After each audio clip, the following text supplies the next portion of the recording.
warahmatullahi wabarakatuh. Pada kesempatan kali ini, saya akan membawakan sebuah cerita rakyat yang berjudul Putri Tandampali. Jauh di masa lalu, di Sulawesi Selatan, terdapat sebuah kerajaan, yakni Kerajaan Lu. Kerajaan ini dipimpin oleh seorang raja yang arif dan bijaksana yang bernama Labu Satana Datu Maungke, atau biasa juga dipanggil sebagai Datu Lu. Datu Lu memiliki seorang putri yang sangat cantik jelita, diberi nama Putri Tandampali. Kecantikan dari Putri Tandampali terkenal hingga ke pelosok negeri, sehingga terdengar telinga Raja Bone. Raja Bone ingin meminang Putri Tandampali untuk putranya. Ia pun mengirimkan beberapa utusan untuk pergi ke Kerajaan Lu. Nah, teman-teman, setelah beberapa hari berlayar, utusan tersebut tiba di Kerajaan Lu. Datu Lu pun menyambutnya dengan sangat ramah. Namun, ketika Datu Lu mendengar perihal lamaran untuk Putri Tandampali, Datu Lu sangat bimbang. Karena kan menurut adat yang berlaku di Kerajaan Lu, putri dari Kerajaan Lu tidak dibenarkan untuk menikah dengan seorang pria dari negeri lain. Akan tetapi, apabila Datu Lu menolak, ia takutkan akan terjadi peperangan yang sangat besar antara dua kerajaan ini. Maka dari itu, Datu Lu memutuskan untuk mempertimbangkan hal itu. Seraya berkata, "Oh Tuhan, biarkanlah aku yang terkutuk, asalkan rakyatku tidak menderita. Mohon maaf tuan-tuan, sampaikan salam saya kepada Raja Bone dan berikanlah saya waktu untuk mengambil keputusan."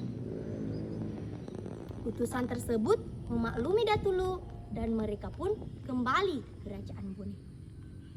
Keesokan harinya, tiada angin, tiada hujan. Tiba-tiba Putri Tandampali jatuh sakit. Sekujur tubuhnya mengeluarkan cairan kental berbau anyir yang sangat menjijikkan. Putri Tandampali pun berkata, "Oh tidak, ada apa dengan kulitku? Tidak, oh Tuhan, dosa apa yang telah aku perbuat sehingga aku terkena penyakit seperti ini?" Putri Tandampali terkena penyakit menular yang sangat berbahaya.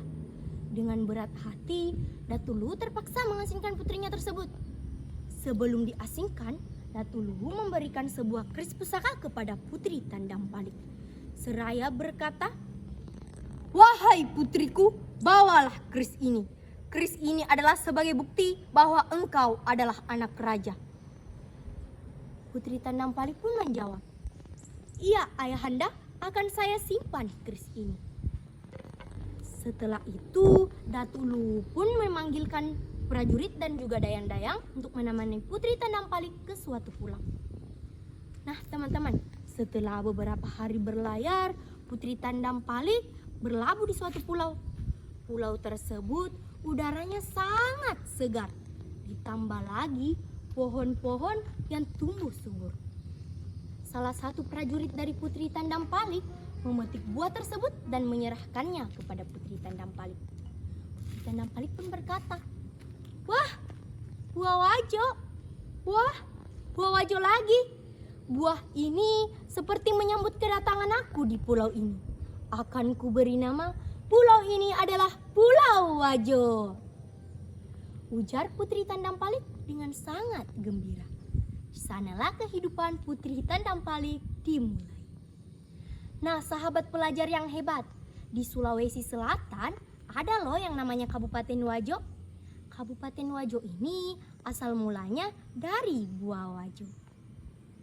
Selanjutnya, keesokan harinya Putri Tandampali sedang asyik duduk di tepi danau.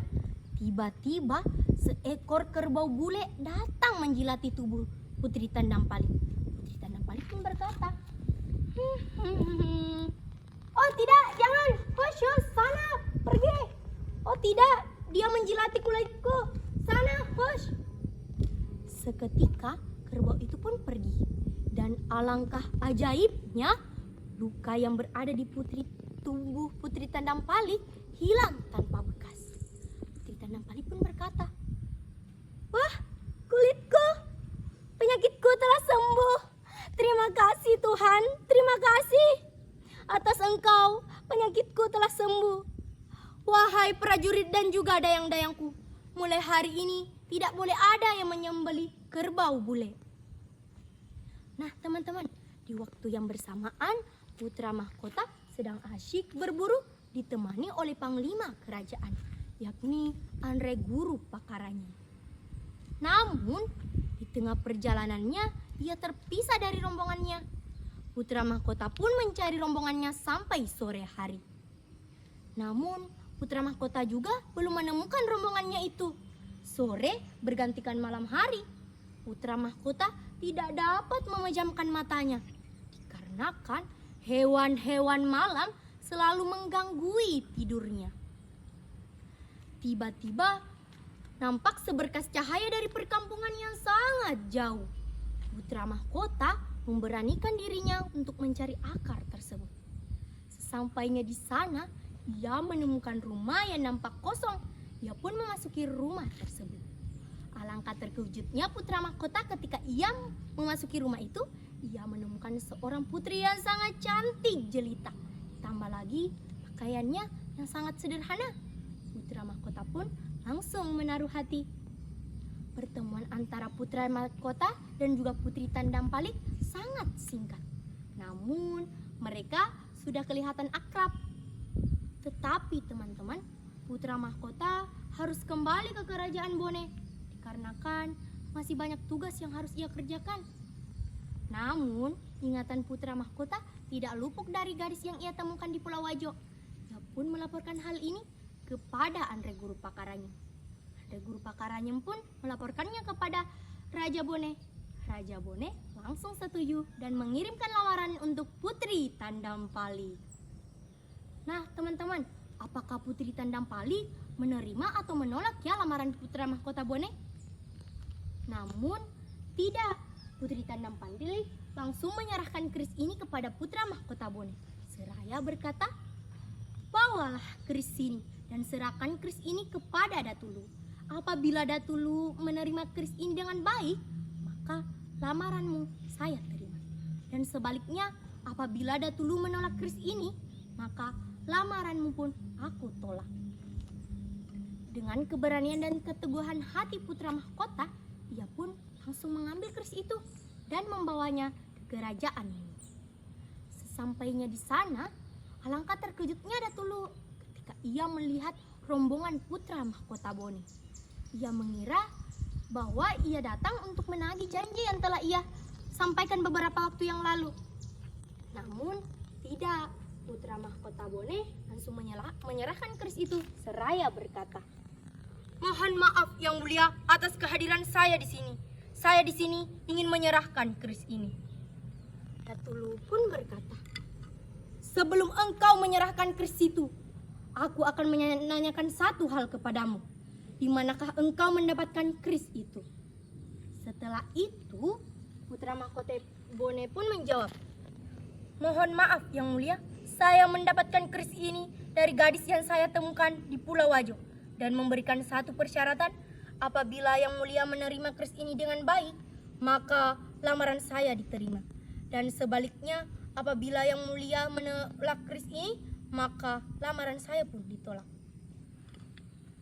Karena tutur katanya yang baik dan sopan, akhirnya Datulu langsung menerima keris itu dan menerima lamaran putra mahkota Bone. Keesokan harinya, Datulu pun menjemput putrinya di Pulau Wajo. Pertemuan antara orang tua dan anak ini sangat mengharukan. Setelah itu, Datulu pun membawa putrinya itu ke kerajaan Lu dan melangsungkan upacara pernikahan. Upacara pernikahan ini sangat meriah, apalagi dihadiri oleh dua kerajaan besar yang ada di Sulawesi Selatan, yakni Kerajaan Lu dan juga Kerajaan Wajo. Nah, teman-teman, setelah beberapa tahun pernikahannya, putra mahkota Bone diangkat menjadi raja dan menjadi raja yang arif dan bijaksana, didampingi oleh permaisuri yang sangat ia cintai. Nah teman-teman, itulah tadi cerita rakyat yang berasal dari Sulawesi Selatan loh. Pesan moral yang ada di cerita ini bahwa ketika kita menghadapi cobaan, kita harus tetap tabah. Karena cobaan yang diberikan oleh Allah Subhanahu wa Ta'ala tidak akan melebihi batas kemampuan kita. Mudah-mudahan cerita ini dapat bermanfaat ya bagi kita, serta diambil nilai positifnya dan dibuang nilai negatifnya. Terima kasih. Wassalamualaikum warahmatullahi wabarakatuh.